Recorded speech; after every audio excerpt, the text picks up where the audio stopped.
আপনার শিশুর ত্বকের যত্ন নিন। শিশুদের ত্বক খুবই নরম হয়, তাই বড়দের মতো শিশুদের ত্বকের যত্ন নেওয়া খুবই জরুরি।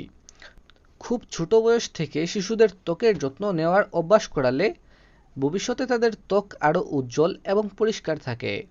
শুধু তাই না, পরবর্তীকালের জন্য এই অভ্যাসগুলো ত্বকের সুস্থতাও নিশ্চিত করে। তো আজকে জেনে নিন কিভাবে আপনার শিশুর ত্বকের যত্ন নেবেন। আপনার শিশুকে সূর্যের আলো থেকে দূরে রাখুন। শিশু জন্মের প্রথম 6 মাসের মধ্যে রোদে পুড়ে যাওয়া এড়াতে শিশুকে সরাসরি সূর্যের আলো থেকে দূরে রাখা ভালো। যদি শিশুটি রোদে পুড়ে যায়, তবে তার ত্বকে 10 থেকে 15 মিনিটের জন্য একটি শীতল কাপড় জড়িয়ে রাখতে পারেন, যা তার ত্বককে ঠান্ডা করতে সাহায্য করবে। কোন তেল কার্যকর? আগে শিশুর গায়ে সরিষার তেল মেখে দিতে বেশি দেখা যেত। এখনও অনেক মা গোসলের পর শিশুদের শরীরে কোন তেল মাখবেন তা নিয়ে দুশ্চিন্তায় ভোগেন।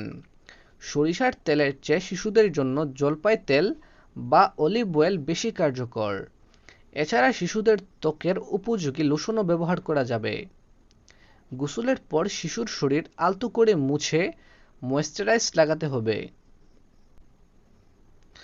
আরামদায়ক পোশাক পরিধান করান।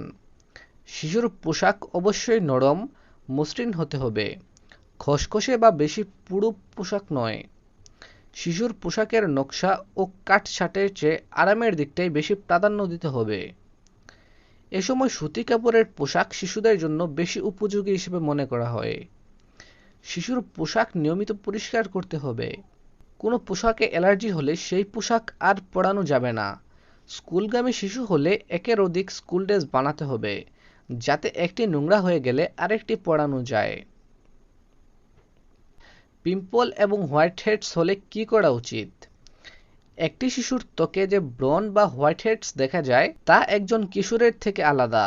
এর চিকিৎসার জন্য নবজাতকের ত্বকের যত্নের প্রয়োজন হয় না, কারণ এগুলো 1 বা 2 সপ্তাহের মধ্যে নিজে থেকেই পরিষ্কার হয়ে যায়। গোসলের জন্য সর্বোত্তম নিয়ম অনুসরণ করুন। নারীর জন্মসূত্রটি পড়ে না যাওয়া পর্যন্ত জলে ভিজিয়ে স্নান করানোর পরিবর্তে নবজাতককে স্পঞ্জ স্নান করানো গুরুত্বপূর্ণ। নারীর জন্মসূত্রটি বলতে বোঝানো হয়েছে বাচ্চা জন্মের পর নাভিতে যে জন্মসূত্রটি থাকে সেটি।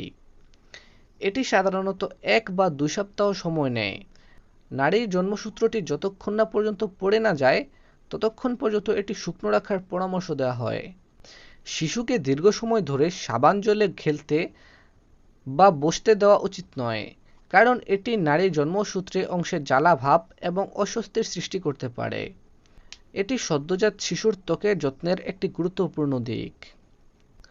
কাপড় ধুয়ে পরান। বাচ্চাদের ধোয়া কাপড় পরাবেন, তা না হলে র্যাশ বেরোতে পারে। আবার পরিবারের কোনো সদস্যের ত্বকে অ্যালার্জি থাকলে তাদের থেকে বাচ্চাকে দূরে রাখুন। শিশুর মুখ, মাথা, কনুই বা হাঁটুতে লাল র্যাশ একজিমার লক্ষণ। বাচ্চাদের নখ পরিষ্কার রাখুন।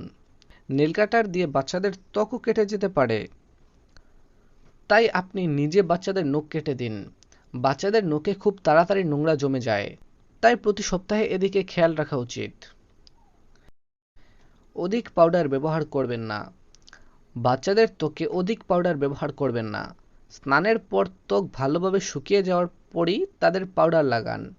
আবার সুগন্ধিবিহীন পাউডার নির্বাচন করুন। সম্ভব হলে প্রতিদিন পাউডার ব্যবহার করবেন না। বেশি বেশি পাউডার ব্যবহারের ফলে বাচ্চাদের ত্বকে খারাপ প্রভাব পড়তে পারে। সুস্থ ও হাসিখুশি একজন নতুন অতিথিকে কে না চায়? তাই আপনাদের নবজাতকের ভবিষ্যৎ সুন্দর জীবনের নিশ্চয়তার লক্ষ্যে জন্ম থেকেই তার যত্ন নেওয়া খুবই জরুরি। ভালো থাকবেন, সুস্থ থাকবেন। আল্লাহ হাফেজ।